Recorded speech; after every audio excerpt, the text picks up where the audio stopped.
Alright, well, we're starting. Yeah, okay, go ahead.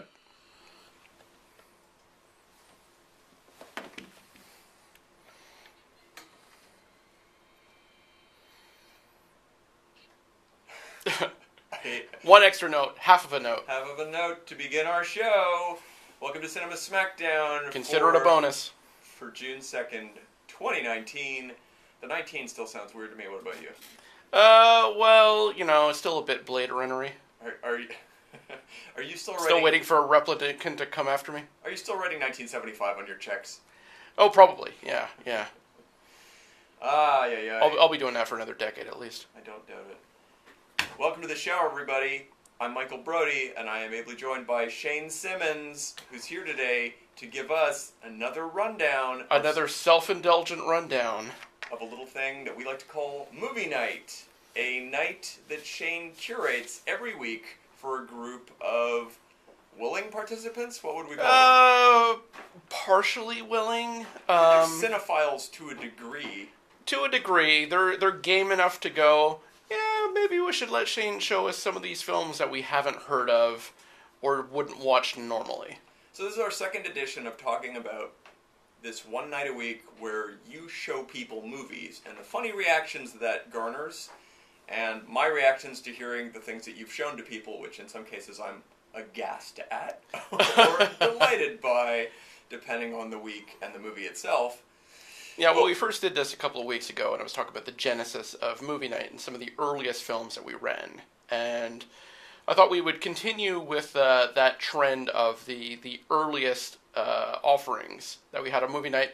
And I was motivated particularly to do a second episode of this quickly because I realized I had made terrible, terrible mistakes in the first episode. So we have to call this one Movie Night Redux. Movie Night Redux. Because I need to correct the record. Alright, well that's what Coppola did when he made that much, much better version of Apocalypse Now that everyone now considers to be the perfect version. Oh wait. Is that why he's releasing the third or fourth version of Apocalypse Now? Oh, is he doing more? There's a new one this year called The Final Cut. Okay, so they're trying to compete with Once Upon a Time in America for most number of cuts. Coppola has said that while he is happy to have seen all the footage available stuck into Redux, he never considered that to be the actual director's cut of the movie. The new version he is... Or even a good cut. Exactly. The new version is the one he considers to be the ultimate correct cut of the film. Oh God, shall I give it a whirl when that's available? I'm not sure, because I am a fan of the original cut, and the Redux cut was interesting in an academic sort of way, but it's chock full of stuff that doesn't belong there. I think that both Francis Ford Coppola and Ridley Scott should be locked in barrels and dropped into the bottom of the ocean, but that's just my take on it. Oh, and throw in George Lucas and Steven Spielberg just to keep them from continuing to meddle with their old movies. See, at least Sergio Leone has a good sense to be dead for all these recuts of his work.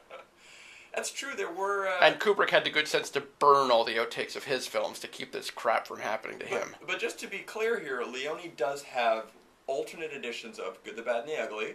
Mm-hmm. There's also multiple alternate editions of Fistful of Dynamite or... a Duck You Sucker, yes. Duck You Sucker. There's multiple versions of that. Yeah, although most of them were butcheries of his long director's cut. And then we've got... And Once Upon a Time in America, of course, is... throw a dart at a wall and take your pick of which cut you're going to watch that night. And they're still unearthing more footage from that movie as we speak somewhere. Oh yeah, there's a landfill in Italy somewhere where they keep excavating more Roman ruins and extra bits of footage from Once Upon a Time in America. Well, they recently released another edition of that movie a couple of years ago. I don't know what it's called, but it's the next edition of Once Upon a Time in America. And they said, oh yeah, we found some more footage and we're going to seamlessly integrate it into the film you already know. So I gave the movie a whirl, because it's about 20 minutes longer. And you're watching the movie you remember for a while, and then suddenly cut to the grainiest footage you've ever seen with a terrible temp soundtrack just jammed in between sequences that are pristine Blu-ray scenes. I'm waiting for them to cut in footage from Leone's first film, The Colossus of Rhodes, as flashback footage. Because why not? Because why not? Anyway, just to say that recent edition is by no means a film that is watchable. You can't just watch it. you are thrust into the idea that here are the scenes that we had originally cut because we cannot find good versions of this. It just means you should have left it. Put them on the disc as deleted scenes for an interesting factor, but you can't watch the movie with them in there. It just takes you out immediately. And the movie's already 3 hours long. Do you really need another 20 plus minutes? And there's probably no cut of the film that will ever make that ending not weird. It is the... I don't know. It is the garbage strike movie of the century. How do you put? I don't know how to put it. There is this. I won't spoil it. There is a scene at the end of that movie where a character arc culminates in a moment where no matter who you are, you will watch that scene and go, "That didn't just happen, right?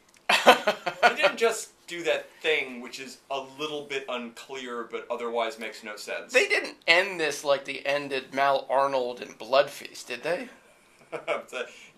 You've actually managed to sub-reference past my knowledge. I'm not. Gotcha! I'm not that familiar with Blood Feast to the point where I know how the villain... There's a limited number of films that climax with a garbage truck, and that would be one of them. I wasn't even aware Blood Feast took place in a modern times. I thought it was...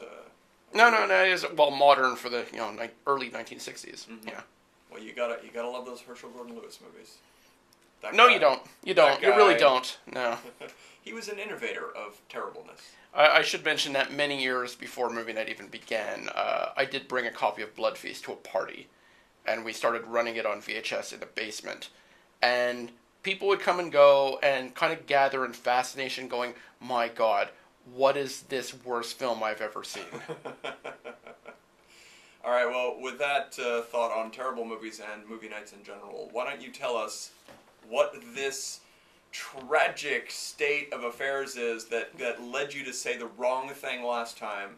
Basically, I was misreading my own list and accidentally skipped 3 or 4 fairly pivotal films. So this is from when you first began this curated movie night? Way back in 2003. Mm-hmm. All right, well, tell us a little bit about it.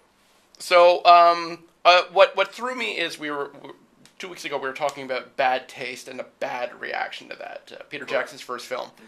And it so threw me, the traumatic memory of that night so threw me that I forgot to mention that the next film we watched is actually one of my all-time personal favorites. I was trying to recover from the negative reaction to that, saying, well, here's a film that people may react to negatively, but I don't care because it's so magnificent. And that's Steve DeJarnett's Miracle Mile. Ah, yes. And I would love to do the entire show about Miracle Mile, but I really feel passionately that this is a sort of film that is best watched cold. Yeah, that's been the problem with us ever doing a DeJarnett episode, is that... To discuss all 2 of his films. Well, and just his general career work, is that one of his movies is one of those films you just go, don't find out anything about this, yeah, don't watch the trailer, don't read the synopsis, just trust all the people who've told you to watch this and just turn it on. Yeah, I've done that many times where I said, okay, it's the one with Anthony Edwards and Mare Winningham. That's all you need to know, just so you know you got the right film. Don't look at the box art. Don't look at any capsule descriptions or reviews or anything. Just turn it on and start watching. Yeah, and trust that it takes 15 minutes before the movie becomes a movie you'd want to watch. Well, you're at sea. You don't know what it is. It's a light romantic comedy. Yeah. And That's it. And my favorite thing is to ambush people with this movie. If they haven't seen it and they don't know about it, just sit down, watch this movie with me. Mm-hmm. It's one of my all-time favorites. Mm-hmm.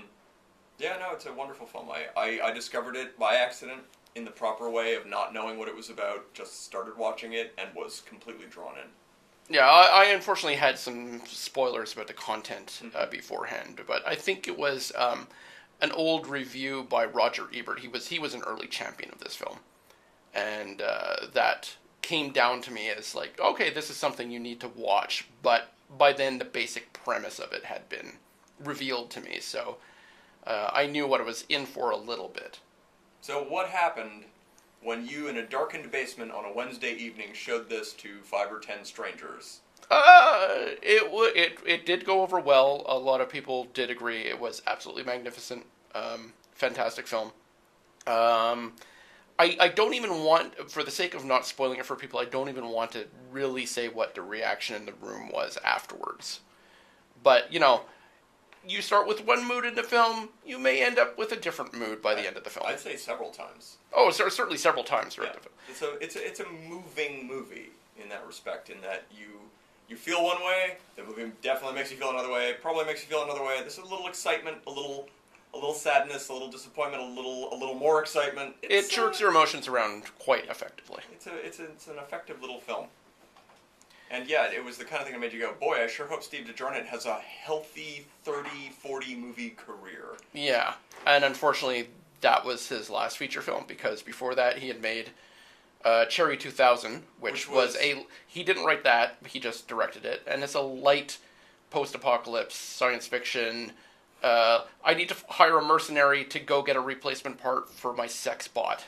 And yet, it's a pretty charming movie. Oh, it is. I'm actually quite a fan of that film. It's a great 1980s B movie. Yeah.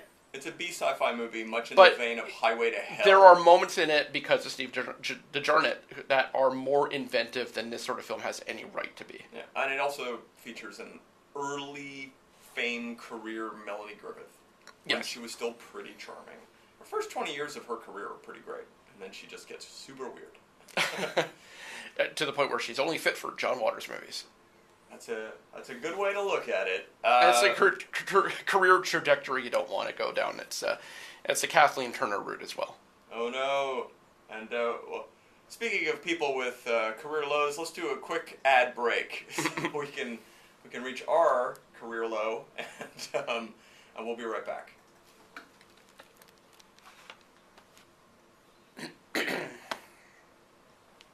It's only a minute old.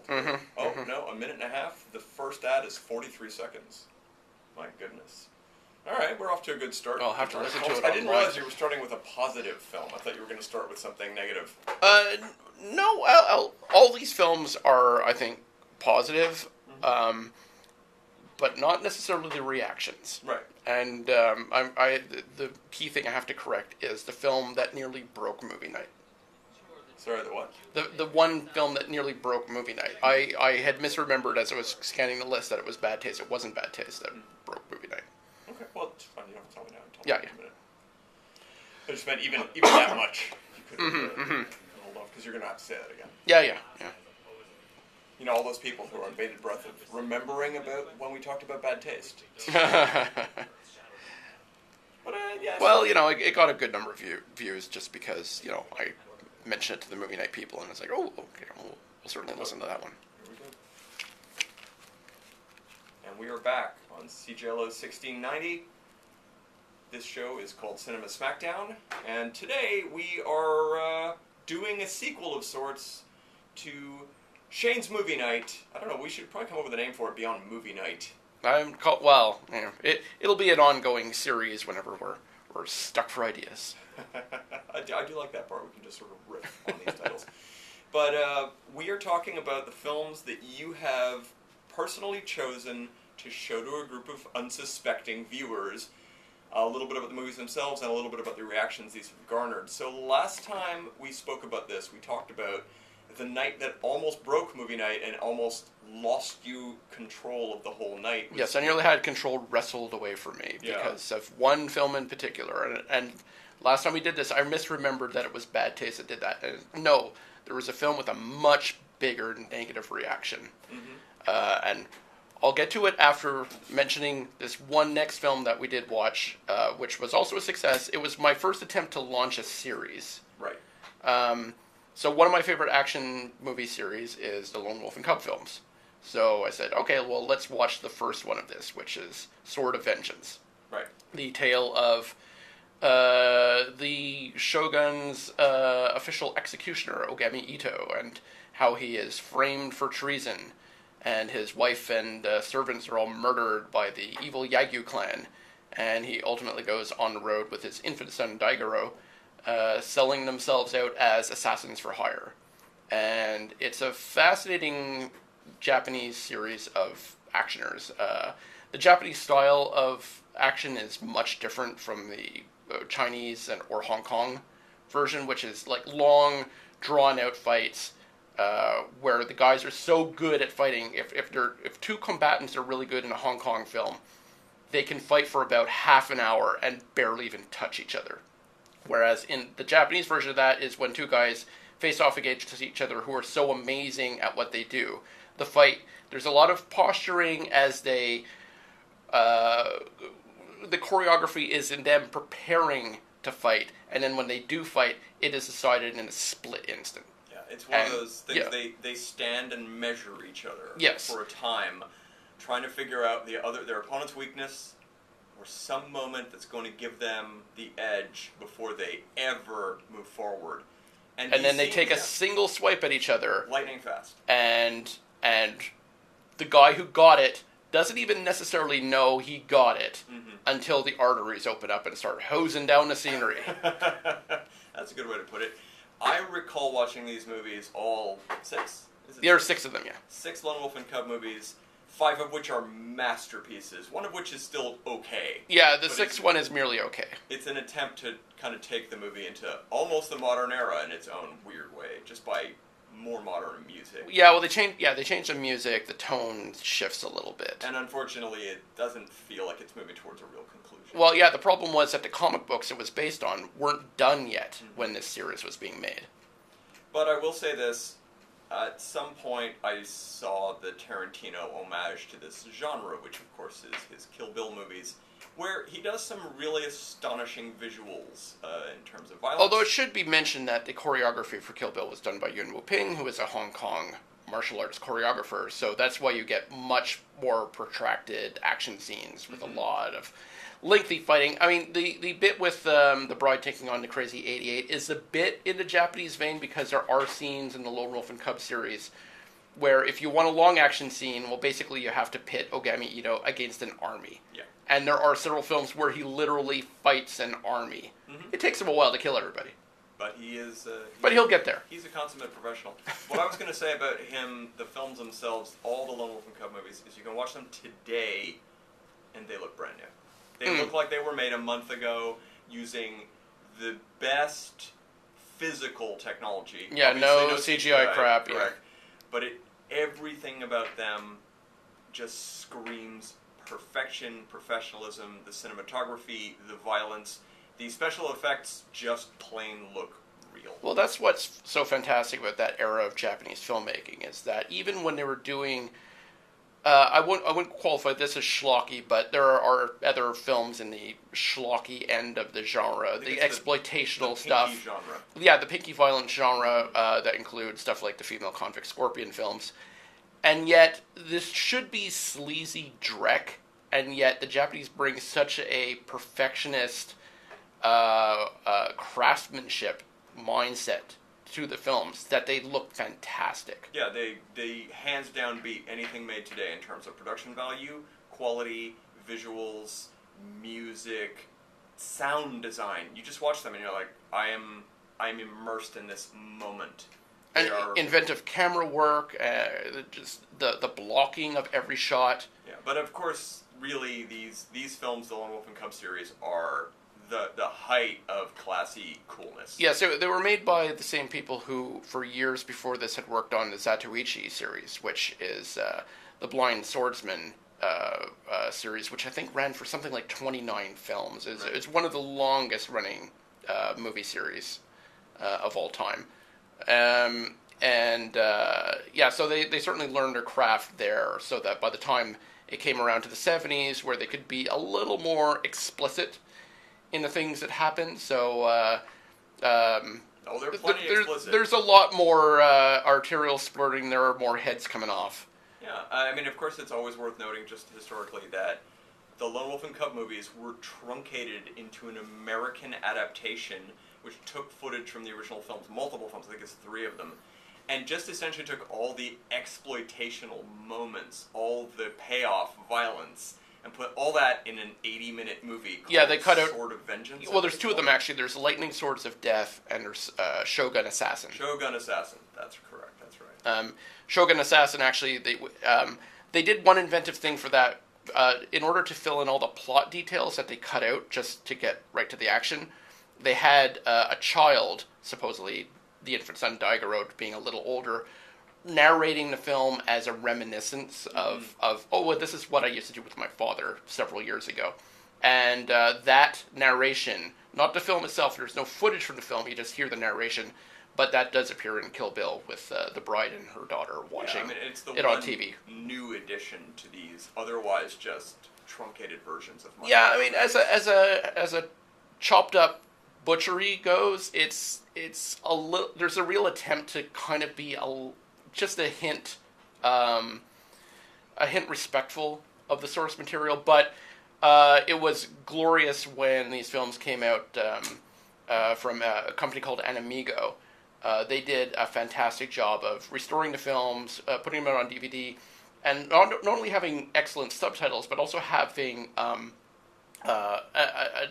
not subtitles, but above titles that would appear at the top of the screen occasionally to explain certain cultural things that you would have to know to understand what was going on in the scene. Yeah, they're footnotes. So it would give you, little footnotes. Not many of them, not enough to be distracting, but occasionally just needing to describe. You kind of need to know this about feudal Japanese society in order to grasp what's happening right now. And as boring as that might sound to some people, I still implore you to watch these movies. They are entertainment masterpieces. They are very charming. They move quick enough to keep your attention, and some of the payoffs of the noble violence is just mind-blowing. Yeah, you will see better payoffs. Because Ogami Ito is a fascinating character, even though he's a super warrior who can take a lot of abuse and keep going and can fight entire armies. His mental state in the films is weird because he's a bit of a wreck of a man. He's lost everything. He has a very specific personal sense of honor. There's a lot about the Japanese Bushido, the way of the sword, that would be a bit mystifying to Western audiences already. And then Ogami Ito takes it a step further in that he decides to reject a lot of that and live by his own code.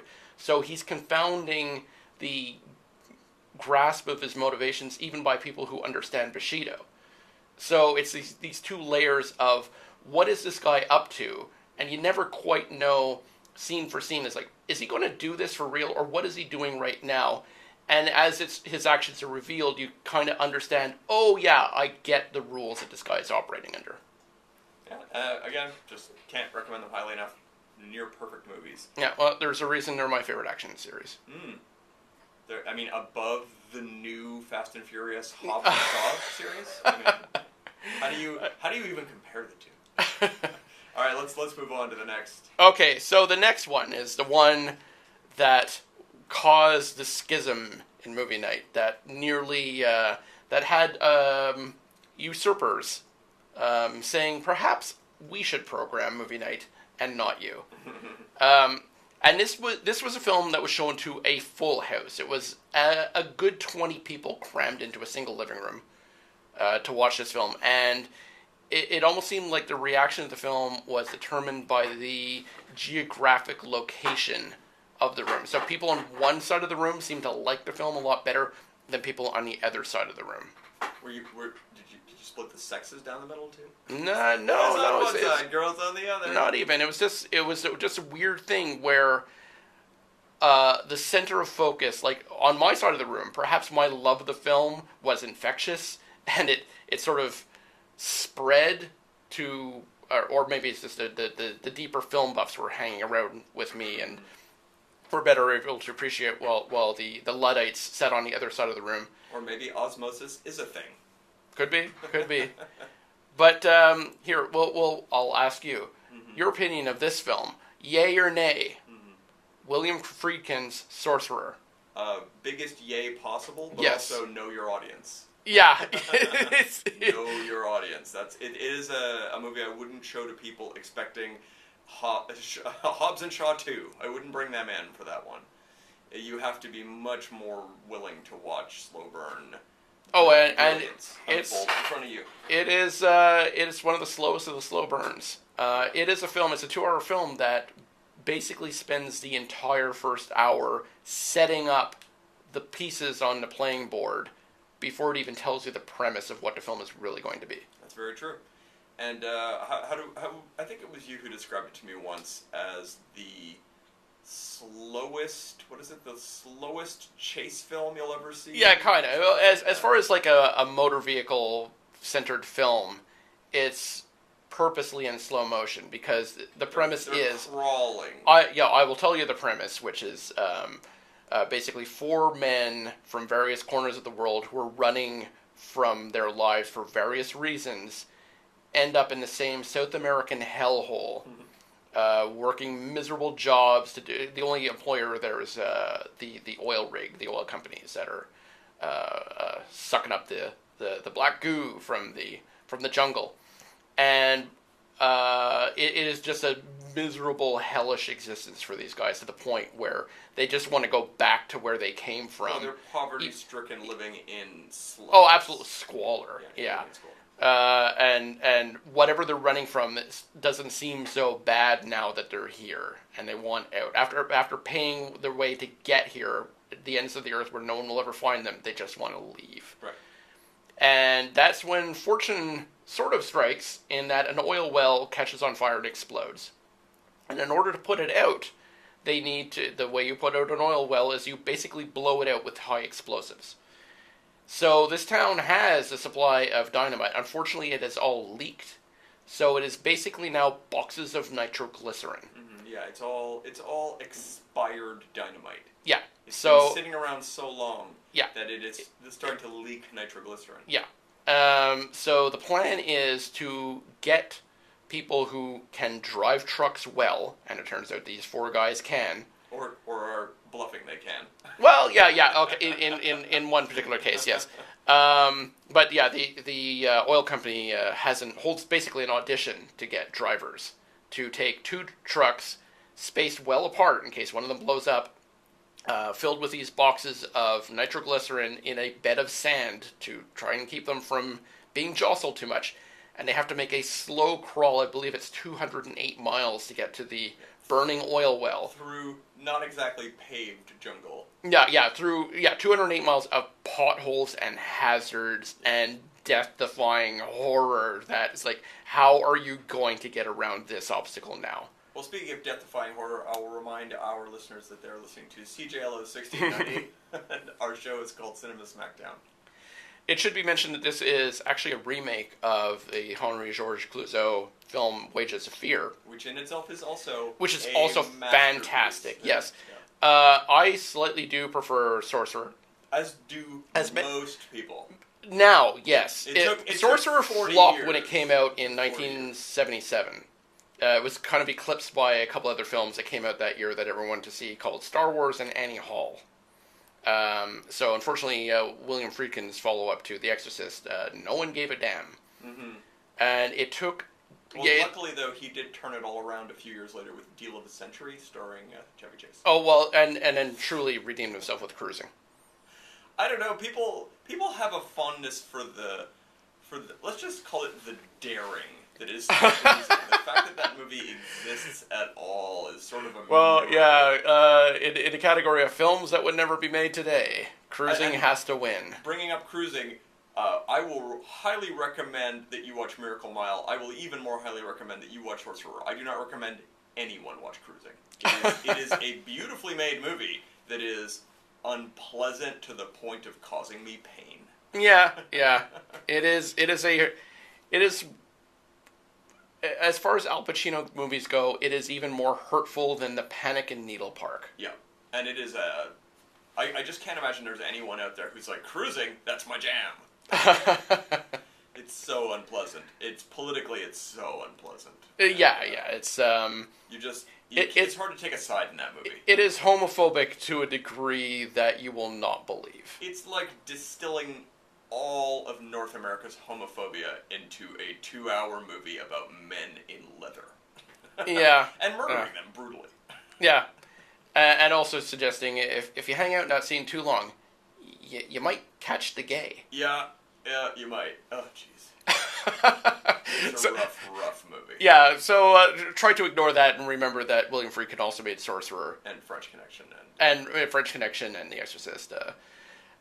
they're crap, but he kind of gets a get out of jail free card for at least those 3 films. Yeah, absolutely. And I'm looking at his filmography, but he's done some interesting work through his whole career. Even the no one's paying attention periods. Mm-hmm. I even like his Benicio del Toro knife fight movie. Him and Tommy Lee Jones, which you haven't seen. Oh, yeah. Well, can I even remember the title of that? I have no idea what it's called. But yes, I remember it.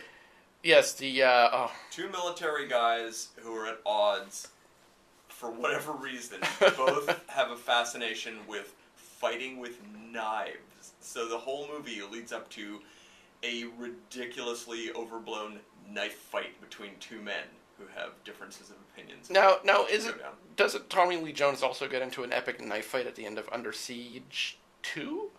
Or no, he's 1? In The first one. The first one, yeah. Okay. Although I would have much preferred Under Siege to be a series of Tommy Lee Jones as a terrorist movies. Yeah. They are unfortunately on the side of Steven Seagal. But I have to say, Tommy Lee Jones has an unusual number of films with a climactic knife fight. There aren't too many climactic knife fight movies. Look, to be fair, it was off screen, but I'm pretty sure he had a climactic knife fight with Jim Carrey on the set. Forever. And for those of you who don't know what the relationship between Jim Carrey and Tommy Lee Jones was on that movie, start Googling and prepare for gold. Because some of the greatest film anecdotes of all time are how Tommy Lee Jones behaved on that set in regards to Jim Carrey. Carrey himself tells that anecdote much better than I could ever do it, so try Googling. Yeah, but if you ever Jim see Carrey. the film, you can actually see in motion Tommy Lee Jones trying desperately to compete with the Jim Carrey antics, with his own antics. What you don't realize is the madness and hate that was going on. Yeah. Ultimately it was a terrible, terrible choice because nobody needed a zany Two-Face in a Batman movie. I mean, it's not really his role. His role is to be menacing and decide people's fate with a flip of a coin. I mean, Billy D. Williams might have appreciated it had it gone another way. I would have preferred suave, sexy Harvey Dent Two-Face. I 100% would have enjoyed that. I was very much looking forward to that movie, but unfortunately. Hey baby, would you like to go home with me or me? I'm 100% down for that. I hope that in the new Star Wars movie, Lando gets horribly scarred on one side of his face, just so we can have an allusion to that. Missed opportunities. That one. We'll see what happens as Billy D. Williams has been confirmed to return in the next Star Wars film. Well, more than confirmed. We've seen them in trailers and everything. I don't watch trailers. As far as I'm concerned, movies don't exist until the day they open. Yeah, well, I'm happy to watch trailers for films I no longer give a crap about, and that would be Star Wars. Wouldn't it be all the way now? Though? And aren't you pretty much done with? If you offer to show me a trailer for the new Coen Brothers film, I will not watch that. If you offer to show me a trailer for the new Marvel film, I'm kind of go, whatever, I guess. Mm-hmm. And if you offer to show me the trailer for the new Star Wars film, it's like I'm not even convinced I'm going to go see that damn thing. So, right, you keep saying that, and I will. Who was sitting next to me at Solo? Yeah. Well, hey, who was standing next to you in line saying, I don't know, I have events word that this is flopping. And you're like, no. Well, what can we do? It was you were in the same camp as the rest of Hollywood saying, well, a Star Wars film can't possibly flop. Well, the reality is, when you look at the box office for that movie for the entire year, it performed shockingly well, but it didn't perform shockingly well compared to Star Wars movies. It still lost $80 million because of reshoots. And budget. Yes, there were reshoots, but there's also that whole thing where they're like, we need to desperately advertise these movies 5 times what it cost to make them, just to make sure people are aware. I'm sure it was also tremendously expensive to book that cast. Oh dear. Replacement Chewbacca, man, he doesn't come cheap. He doesn't come cheap. At any rate, wow, we've gotten so off course talking about movies. So let's get back. Did we have anything else to add for Sorcerer? You said it was a highly divisive night. Yeah, that was the night that pushed you over the edge more than bad taste? Yes, wow. Yes. To the point where it came up almost as a running joke that I did not find funny about how bad a film Sorcerer is. Wow, that's insane. It really began to irritate me because I really think Sorcerer is an undisputable, and I know we overuse this term, but masterpiece. It truly is. Untouchable masterpiece. It's in the top 25 films of all time. But it took a hell of a long time for the world to clue into this. Mm-hmm. I clued into it, I guess it was back in the late 80s, probably about 10 or so years after it first came out, when a friend of mine brought me to a video store and said, "Oh, have you seen this?" I said, "No, I've never heard of it." I said, "We need to watch this." And it won me over so hard. Oh, I avoided seeing it forever because the movie is called Sorcerer. Sorcerer is the brand name of the trucks that are in this, in case you're wondering. It's called Sorcerer, which is vaguely intriguing, but then the photo on the box had a horrible logo for the name of the movie and a picture of trucks. And I just thought, I don't want to watch a truck movie. I don't know what this has to do with magic, but I'm going to avoid. It just had this terrible-looking pedigree to a degree. And it wasn't really until I realized, wait, pretty much everything with Roy Scheider for 20 years is phenomenal. Yes, Roy Scheider is one of my all-time favorite actors for many reasons, and this is certainly one of them. As ugly leading men go, he was astonishingly good in a few movies. Yeah, he is. He does a great job of being a plausible everyman. Yeah. No, I 100% agree, and I guess, again, just to say, Sorcerer, masterpiece. It's hard to get past it, and it is still a hard sell movie, though. Tried hard to get people to sit down and watch it. It's not fast, it's not funny, it's not filled with clever one-liners. It's just really successfully intense. Mm-hmm. Yeah. It is. It really is a nail-biter, edge-of-your-seat type of thing, because you're waiting every moment for that second hour of the film for something to blow up. Yeah, every time the foot goes to the accelerator or the brake, you expect. Yeah, this is the last. There's a lot of shots of watching tires go over just the most roads that would be really hard to walk on. Never mind drive over with nitroglycerin in the back. Yeah, and there are scenes where it's all the trucks are manned by two men, so there's many scenes where one of them will get out of the truck in order to be a spotter, yeah. Exactly, be a spotter, or point out where to turn, and see, every time that happens, you go, is it going to explode and get one of them, or both? And you just keep having that constant fear. It's very, very successful in that respect. Anyway. And the obstacles they come across. I should mention that the obstacles that they encounter in Wages of Fear versus Sorcerer are completely different, which is one of the interesting things that makes both films very watchable, almost as a double feature. I wouldn't necessarily watch them in the same night, but close to each other. And you can compare and contrast. It's like, oh yeah, this is a completely different set of mini adventures with the same premise. Yeah. Where it's like, okay, how do we get around this one? And the solutions are always fun, riveting, incredibly suspenseful, and often quite inventive. Including one of my favorites being, how do we get around this thing that's this block in the road? I mean, I guess we're done here. And they're like, well, like a giant tree that is so big there's no driving around it. I say, well, you realize we have nitroglycerin, right? And they rig this incredible contraption with a very limited amount of their nitroglycerin, and it does show you this is how big it explodes to move obstacles. They MacGyver the hell out of it. They do MacGyver the hell out of it, yeah. And it just goes to reinforce, it's like, oh yeah, if we go off the road with boxes of these things, they're going to find our remains on the moon. Yeah. So after Sorcerer. So after Sorcerer and the attempted coup, which I did discuss last time, so we won't reiterate that. But once I wrestled it back, and we did the first one. We watched a couple interesting ones after I wrestled it back.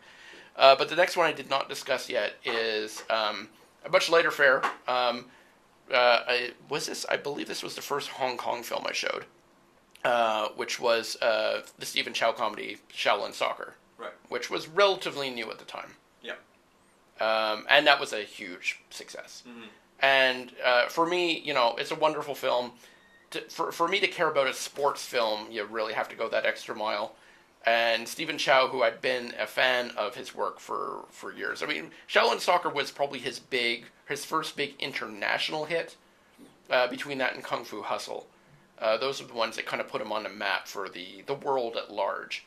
But before that, he'd done a string of Hong Kong comedies, many of which were very amusing if you're like me and went down to Chinatown to rent stuff on Laserdisc, back when that was a thing. Yep, I do recall. And I had shown at least one of his comedies to people before this, so before there was a movie night. But well, he did Fight Back to School. Yeah, he did the Fight Back to School trilogy, where he was, in the first undercover cop. He's an undercover cop who's young enough looking that he can, go back to high school and to try and solve a crime. And in the second one, it's him in college. And then the third one, which is the one I've shown people, is this bizarre, let's forget the premise of this series entirely. So he's still a cop, he's still solving a crime, but he doesn't have to go back to anything. There's no school, there's no nothing. It's just him solving a crime, but the whole thing becomes a sort of extended Basic Instinct parody. Right. And it has stuff in it, by modern standards of comedy, once the Farrelly brothers really got going and the gross art comedies really took off in a big way, the stuff in this won't register with modern audiences as much, but at the time it was absolutely outrageous. And the opening sequence that I showed people just had them falling out of their chairs in absolute hysterics because they couldn't believe how over the top, gross, funny, uninhibited the humor was. All right. I thought you were going to give us an example. I had that moment of like, but this is public radio. I see. Sexually explicit? Is that in a way, yeah. Basic Instinct parody. Yeah, it's sex comedy type stuff that is not shy about being as gross as you would care to get with the bodily fluids in ways that we would not see at least until Scary Movie 1. Or Harold and Kumar 2, which is horrifically body gross. Yeah, anyway. Yeah. There's or perhaps something about Murray. Once Hollywood fully invested in semen humor. Oh dear. All right. On that note, we're going to take a quick commercial break, and we'll be right back.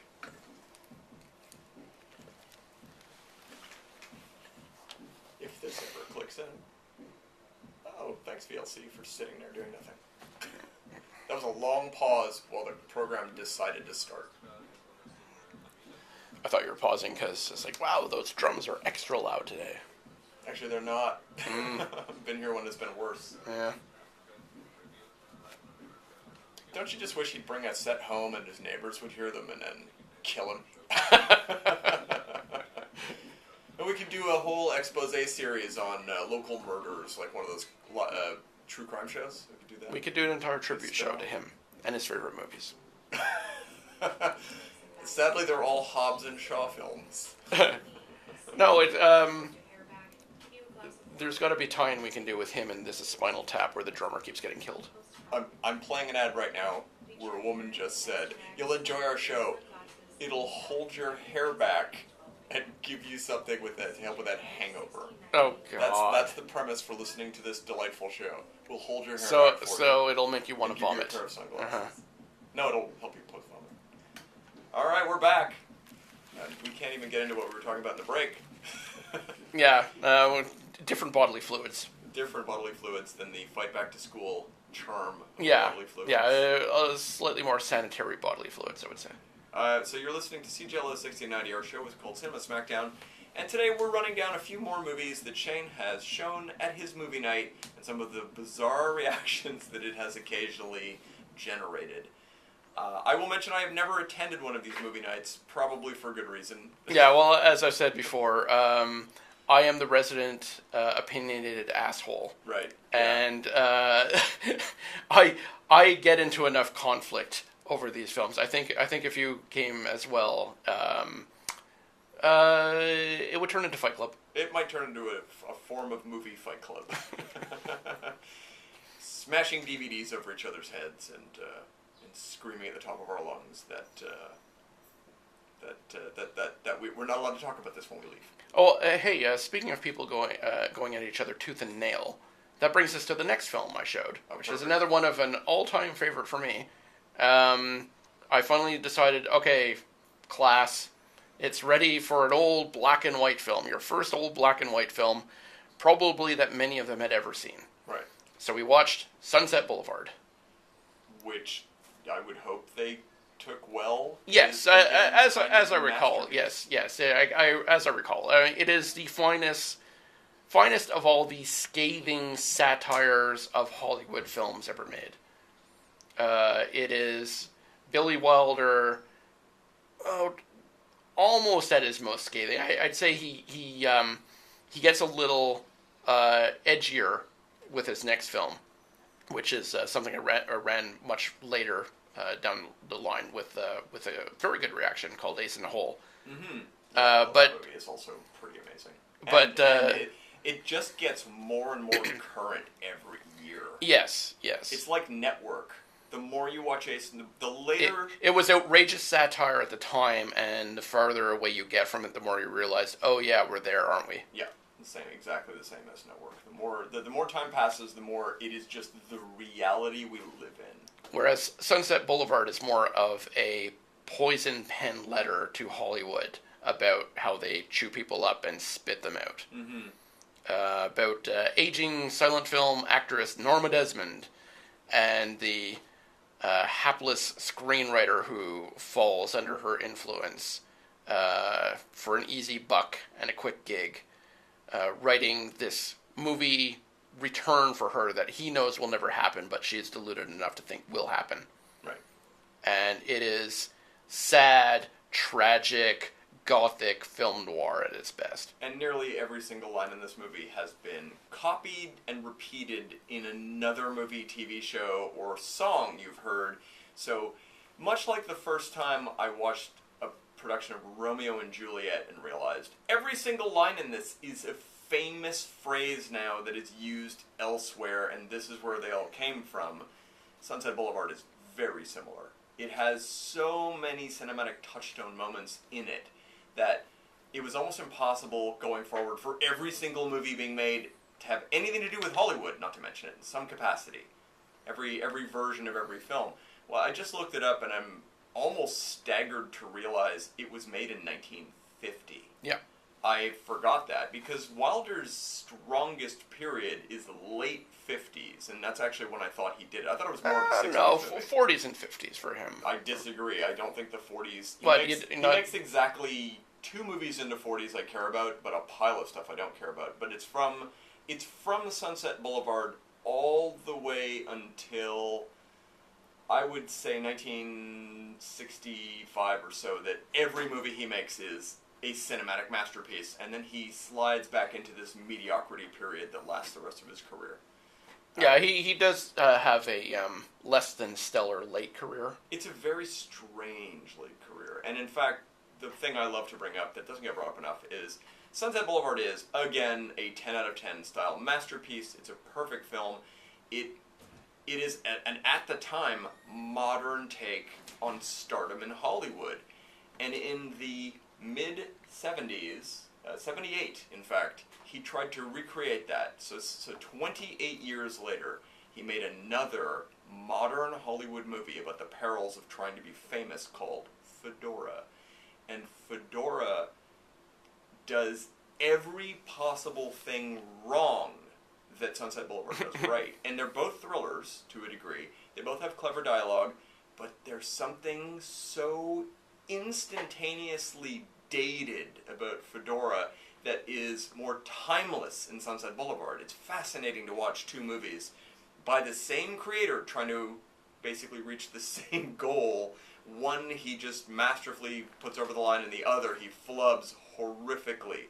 Now there is your double feature. There's your double feature. Watch Fedora at any rate. I love talking about that film just because of what a colossal mess it is. It's kind of amazing. Yeah, there's it happens to the best of filmmakers where they have, their interesting early period, their flying high middle period, and then the slow decline into either resting on their laurels or just the waning days of talent. Sure. Now, as far as I'm concerned, Billy Wilder did have a last great hurrah with The Private Life of Sherlock Holmes, which I remain a big fan of in the, 1971 that film 70. was. 70? Okay. Yeah. So it's still 11 years before his final movie. Right, yeah. And like 34 years before he actually died. And he was still active throughout the period when he wasn't directing. He was still developing films. He was still always on the cusp of making another movie that never quite happened, much like Alfred Hitchcock was throughout the last few years of his life, was still in the studio every day working on the next movie that never happened.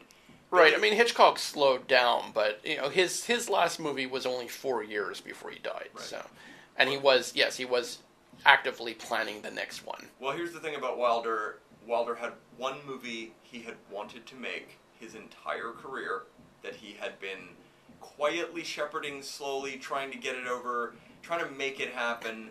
And then, in the mid-90s, Steven Spielberg made it, and it was called Schindler's List. Wilder's dream movie to get made was the story of Schindler's List. And so... Yes, I would say Billy Wilder had a more direct experience with the Holocaust than suburban Steven Spielberg. But he very much wanted to make that movie. There's a great quote from Billy Wilder, because he was, basic, German in the 30s, but Jewish. And I think the quote was, 1933 Berlin was no place for a nice Jewish boy, right? Which is why he left. Yeah. But I would have very much liked to have seen him do another film after his 1981 slapstick comedy, which is called Buddy Buddy. Buddy Buddy, yeah, that was not the best Lemon Mathau film. Right. It's fine. If it had been made 15 years earlier, it probably would have been a better movie just by the period. But by 81, it's a little trash. Sadly, there are a few either directors or actors of legendary status who get to go out on a real high note. Mm-hmm. So many of them, you look at their final credits, it's like, oh, voice in some crappy animated thing. Yeah, I wonder who you're referring to. Well, yeah, I'm actually referring to many people. I guess if you really want to call out somebody who probably went out on a high note, and it's not a movie I like, but I can't help but say it's pretty much exactly what he wanted, is John Huston, who directed his final film from a wheelchair wearing an oxygen mask because it was important to him to have a proper final movie. And his last movie is called The Dead, and it's a real dark Irish film. So it's not a from a dark Irish man. Yeah, it's just not a real happy movie, but it is a perfect version of Vision. He did something. It's not just some work for hire trash. Yeah. It's I'll be dead soon. I want to make a mark. Yeah. Well, I would also point out that The Shootist was a good final note for John Wayne to go out on. It was thematically appropriate to be his last film. I literally just heard somebody talking about the movie. What's the most famous John Wayne? The Searchers? Is that Searchers is probably the most famous. One of the most famous. That on The Searchers, somebody was visiting the set one day, and John Wayne was clearly directing a sequence, and John Ford was standing off to the side, and someone went up to him and said, Mr. Ford, aren't you the director of this film? To which Ford replied, Duke knows what he's doing. We've made 1,000 of these together already. Yeah, I quite like that anecdote. Yeah, he knows what he's doing. Which reminds me, at some point, I have to show movie night Stagecoach. I don't remember Stagecoach. Stagecoach is the first film they made together. I remember it. Yes. But did they also remake it together? Is that one of those where they did twice? No, that was Rio Bravo and I can't remember. There's two that are almost identical. Mm-hmm. I thought there was a remake of Stagecoach, but I might just be misremembering. Well, Stagecoach is one of those films. It's like, oh yeah, this is the template for a million films I've seen since. It's all the group of travelers on a journey face a lot of perils on the way, and it is kind of the template for every Irwin Allen disaster movie that was made in the 70s. Do we have time for one more reference, or is it whatever your next movie is? Oh, sure. We'll slip in one more to say we also watched the original The Italian Job. Yep. I have very little to say about that. Go. That's the the Michael Caine movie. The Michael Caine one, the proper one, not the much better Mark Wahlberg film. Yeah, the Mark Wahlberg Edward Norton film, which is only called The Italian Job because, well, the opening sequence takes place in Italy. The rest of the film doesn't have anything to do with it. Mm-hmm. So it's not really The Italian Job. The only anecdote I have for that is that Edward Norton was blackmailed into being in that movie. He had a contractual obligation to be in something for that company, and they forced him into that film. So against his will.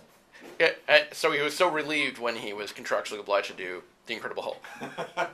That man has had a great ladder career of all contractual obligation films. So any thoughts on the original Italian Job, that is? Other than it's Michael Caine at his most charming Cockney, he does walk the line between super charming and smarmy just about perfectly. Yeah, and it is the film that introduced the world to the phenomenon that was the Mini Cooper. Right. Oh, really? That is the one that... Oh, yeah, I mean, that's the film. The film is probably the biggest ad for the Mini Cooper as it could possibly be. You watch the film and you kind of go, yeah, even me, it's like, I don't drive, I don't have a driver's license. I kind of want a Mini Cooper after seeing that.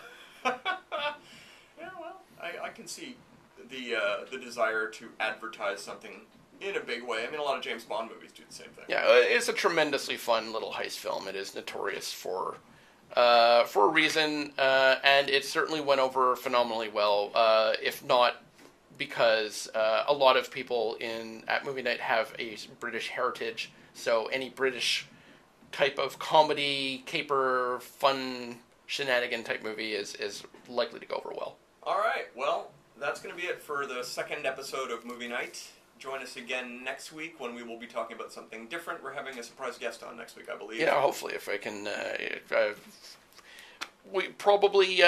she seems very enthusiastic to do the show, we'll put it that way. Do I understand it is a former Movie Night attendee? It is a former Movie Night attendee, but she may not talk about anything to do with Movie Night, because she has her own very opinionated opinions about good films and bad films.